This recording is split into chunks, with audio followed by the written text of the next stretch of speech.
अस्सलाम स्टूडेंट्स, आज हम करेंगे क्लास 9 के थ्योरम्स जो कि चैप्टर नंबर 12 में से आएंगे। मस्ट आपसे इसमें से क्वेश्चन करना है और ये क्वेश्चन नंबर 9 होता है। 8 नंबर का एक क्वेश्चन आता है पेपर में और वो थ्योरम का ही होता है। तो थ्योरम इसमें से एक थ्योरम मस्ट आएगा और बहुत ही इंपॉर्टेंट थ्योरम से मैं आपको करवाऊंगी। तो आप करते हैं इसको सॉल्व।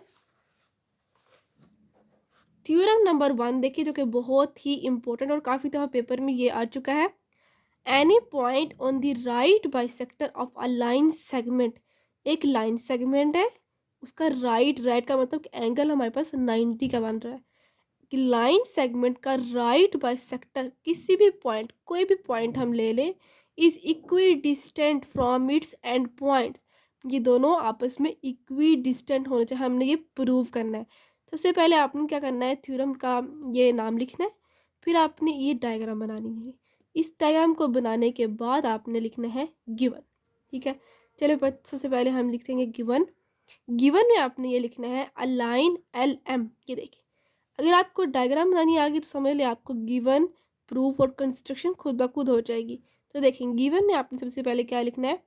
सबसे पहले आपने डायग्राम भी ऐसे ही बनानी है।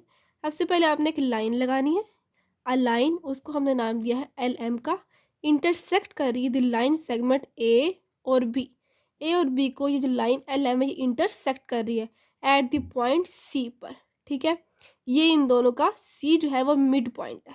ठीक है, अब आपने क्या लिखना है, सच डैट जो एल एम है हमारे पास, जो लाइन सेगमेंट है, ये ऊपर आपने ज़रूर लगाना है एरो। ठीक है, एल एम जो है वो परपेंडिकुलर है ए बी के। ठीक है, ये साफ पता चल रहा है। देखिए, एल एम जो है वो परपेंडिकुलर है ए बी के एंड ए सी। ये देखिए, ये एक हमारे पास है, ये देखिए ये मिड पॉइंट है, इसका हाफ ये और इसका हाफ ये है। ए सी और ये वाला हाफ और ये वाला हाफ, ये दोनों आपस में कॉन्ग्रुएंट है। ए सी और यहाँ से बी सी, ये है कॉन्ग्रुएंट है आपस में। ठीक है, तो आपने लिखना है and A C congruent B C. ये ऊपर आपने लाइन लाजमी लगानी है। फिर आपने लिखना है कि हमारे पास एक पॉइंट है पी। ठीक है, जिस पे ये दोनों पॉइंट आकर मिल रहे हैं। P is a point on L M. इस लाइन के ऊपर हमने एक पॉइंट लिया है एल एम। ठीक है, एल एम हमारे पास एक लाइन है, हमने इसके ऊपर कौन सा पॉइंट लिया है, P। ठीक है, क्वेश्चन में भी देखें, कोई भी पॉइंट हम ले सकते हैं, तो हमने पॉइंट लिया है P। ये तो हो गया है हमारे पास गिवन। हमने प्रूफ क्या करना है, प्रूफ हमने करना है कि हमारे पास इसका जो डिस्टेंस है और पी ए का और पी बी का ये आपस में इक्वल है। अगर आप स्केल से लाइन लगाएं तो ये देखिए, ये वाला और ये वाला दोनों आपस में इक्वल है, लेकिन हमने प्रूव करना है कि ये कैसे इक्वल है। ठीक है, तो हमने ये चीज़ प्रूव करनी है। हमने प्रूव करना है पी ए कॉन्ग्रुएंट है पी बी के। कैसे कॉन्ग्रुएंट है, चल करते हैं इसको। अब आपने इसका जो सेकंड स्टेप है वो आपने लिखना है टू प्रूव। आपने लिखना है to prove P A congruent to P B. ठीक है, प्रूफ में सिर्फ इतना लिखना है। अब आगे चलते हैं इसकी कंस्ट्रक्शन। प्रूफ का क्या नंबर होता है, कंस्ट्रक्शन का क्या नंबर होता है। अब आपने कंस्ट्रक्शन में लिखना है join P to the points A and B. मतलब पी को ज्वाइन कर दिए ए से और बी से।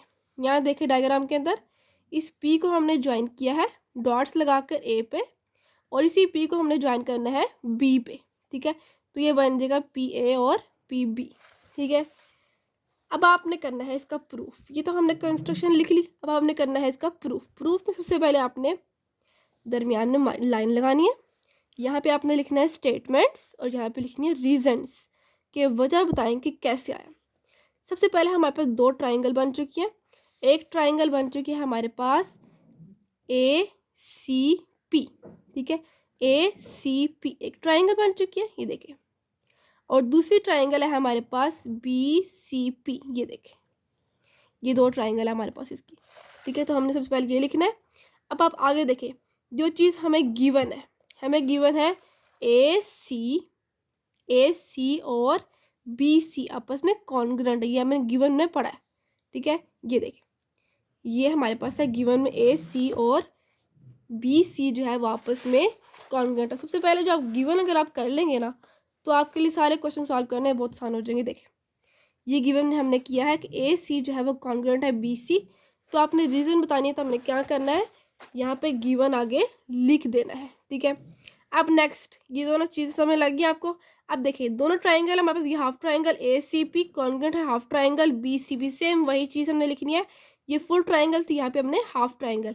अब हमें गिवन में पढ़ा था पी सी जो है वो परपेंडिकुलर है ए बी के, ठीक है, पी सी किसके परपेंडिकुलर है, ए बी के, so that each triangle at C is equal to 90। देखिए मैंने आपको कहा था ना कि एंगल जो बन रहा है ये 90 डिग्री का बन रहा है, तो सिंपल आपने ये लिख देना हाफ ट्राइंगल, तो इसका मतलब ये हुआ कि हमारे पास एंगल बन रहा है 90 डिग्री का।